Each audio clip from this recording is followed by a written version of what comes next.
Hello guys, it's the 49th Gunner back again. Hello football fans, Arsenal fans. I hope you're all happy and content if you're a Gooner, like myself, with the result of the night. A nice cheeky 1-0 win to in the League Cup, third round versus Brentford. Generally, the game was very, very good and I have got a bit to talk about. But firstly, I didn't show you guys this. An old game now, the game I went to, but I didn't show you guys my scarf that I got. My PSV Arsenal scarf, my half and half scarf.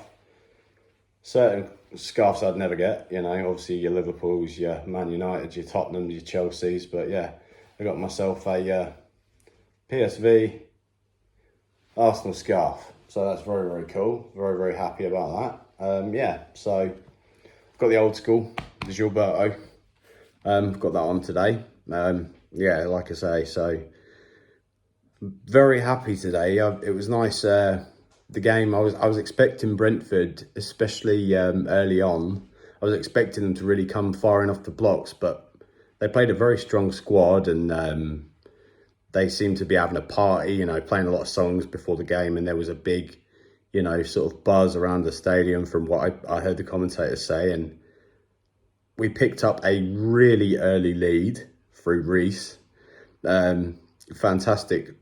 I love Reece. Now, I think Reece really needs to be getting some more time in the Premier League, especially if Saka's he's had a little injury which has been sort of,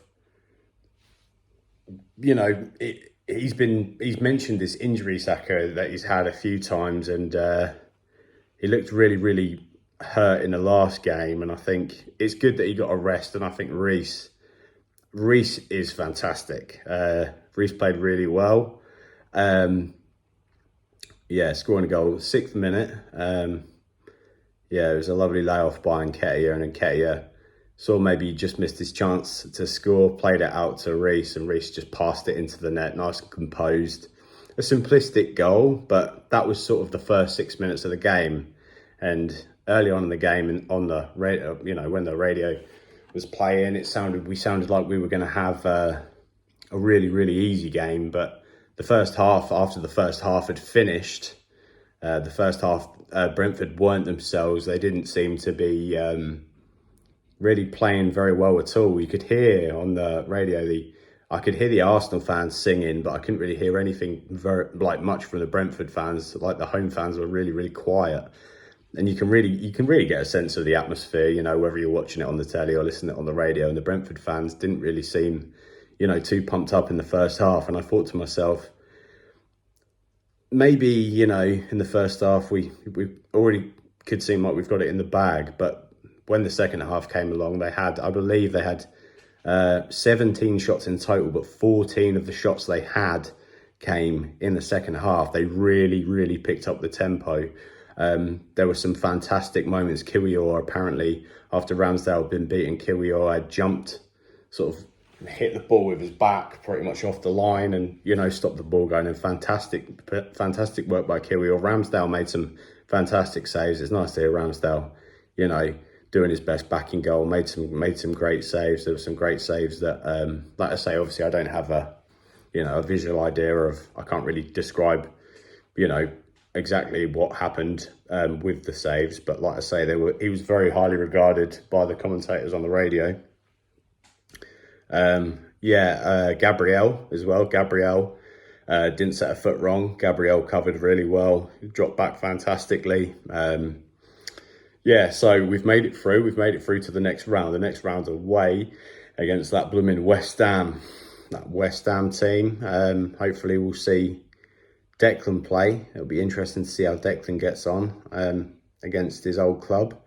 So I'm glad we've made it through. I think that'll be an interesting test. The West Ham are a good team, a good strong team, and they've bought really well with the money that they got from Declan Rice. You know, Ward-Prowse. You know, Ward-Prowse is a fantastic, super free kick taker, fantastic player. You know, I'm surprised he's not had more England call-ups, really. I think he's a really, really good you know, like a set piece taker. He's full of energy, you know. Ward-Prowse is a fantastic player.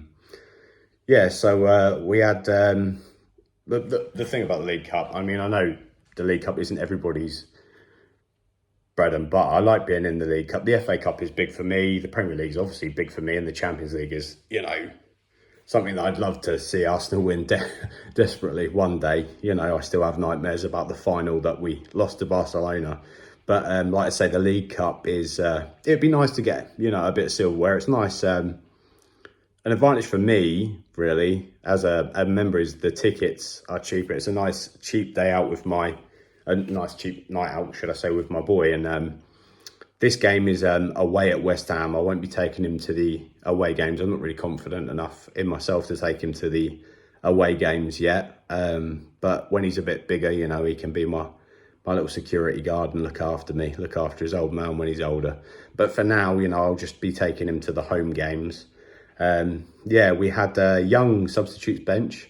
We had Sweet, Walters, Cozier, Dewberry, and we had Sego Jr., 19-year-old winger who played. He played really well. He ended up coming off for Jesus, but he played really well. He sort of looked very composed. He didn't do anything too risky, kept his passes short and sweet. He sounded like he had a pretty good game all around, you know, but he sort of didn't go out of his way, by the sounds of it, to do anything too explosive, as you'd expect a youngster to. He kept his game sort of relatively simple and played well.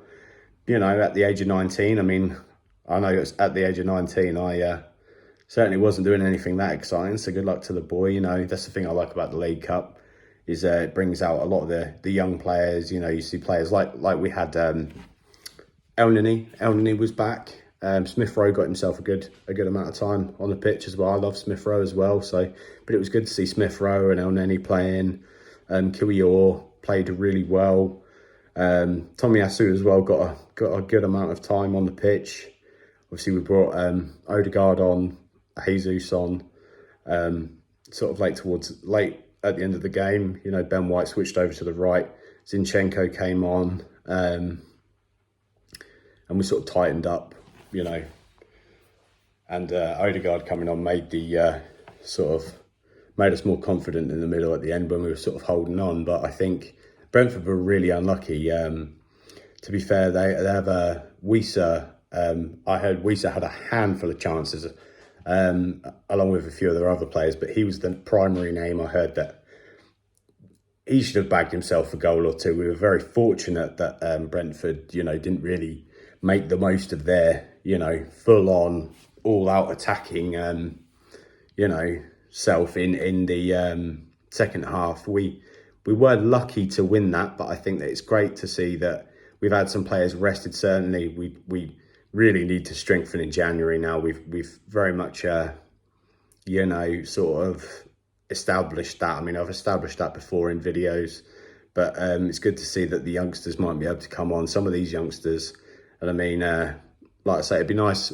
eventually to see Ethan Nwaneri, who was the youngest Arsenal. He was the youngest Premier League player. I know that's not League Cup, but he was the youngest Premier League player at the age of 15. I think he's 16 now, but you know, it'd be nice to see young players getting sort of 10-minute cameos in the Premier League and, you know, more time in the League Cup, you know, a little bit longer, and these young 16, 17, 18-year-olds, you know. But it was nice that we got to see, you know, so many. It's nice, the League Cup is nice to get to see, like El Neni. I know he's experienced, but he was out for 9 months. So it was good to see El Neni getting some time back on the pitch, you know, a bit of a, you know, daunting task. He didn't have it easy, you know. I don't think that when he came on at Brentford were making it easy for him or any of the Arsenal squad, but we were fortunate enough to win. And I mean, hats off to Brentford for the second half. They were unfortunate, but we move on. We move on to West Ham. You know, like I say, West Ham will be a challenge, but I think West Ham always are quite challenging. They have been, certainly over recent seasons, and I think that'll be very interesting to see how they get on. I mean, much like Tottenham losing Harry Kane, West Ham have lost Declan Rice, and both clubs losing sort of their talisman player. They've both, Tottenham and West Ham, have really found the camaraderie, have really been playing well as a unit. Yeah, so I think generally it would be nice. It sort of obviously it'd be nice to get us through to a final. You know, get us through to the semis. You know, it'd be nice to see Smith Rowe getting more time on the ball, because I'm a big fan of Smith Rowe. But obviously, when you've got Odegaard playing in your position, because that's kind of where Smith Rowe was playing today. When you've got the likes of Odegaard playing, you know, you're not going to sort of nudge him out of position too easily. So I hope they can sort of utilise Smith Rowe, like put him out on the wings, or as long as he gets game time, you know, because he's a good player for such a young lad. You know, everybody knows he loves the club. Everybody at the club loves him, Smith Rowe. So yeah, yeah. All in all, I'd say this video is not too long one, but I'm quite looking forward to the game. Hopefully after if we can beat West Ham, we'll get a home game in. Me and my boy will be able to get the, if we can beat West Ham, hopefully we'll get a home tie, so me and my boy can go to that. That's if we can conquer West Ham though, who knows. I'm positive. I'm hoping in the league we have some players back. We have Trossard, we need Martinelli.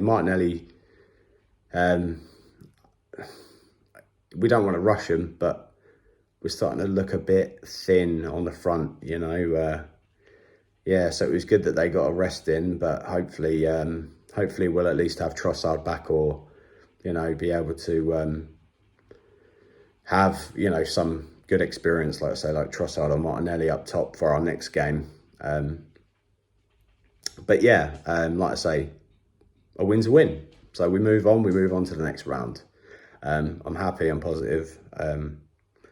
And I think that generally it was a hard battle one, but sometimes you need games like that. You need hard battles. You need games where you're going to struggle. You need games where you're going to have to go all out, where your youngsters, the young members of the team, are going to have to work hard and be exposed to the pressure. I mean, that's what the Premier League is year after year for all the players. Every player in the league experiences pressure.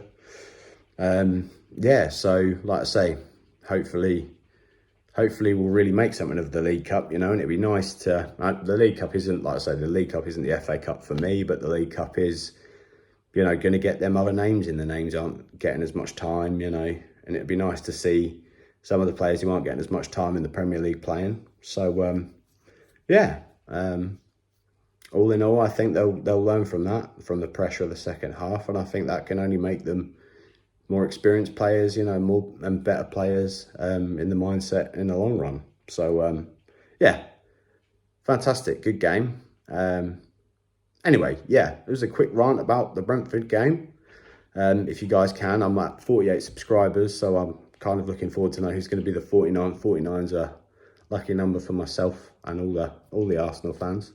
So, yeah, let's see if we can get to 50 soon, 50 subscribers, hopefully. But yeah, if you watch this, I appreciate it. Thank you. 1-0 to the Arsenal. Go on, you Gunners. Thank you very much. Cheers. Bye-bye.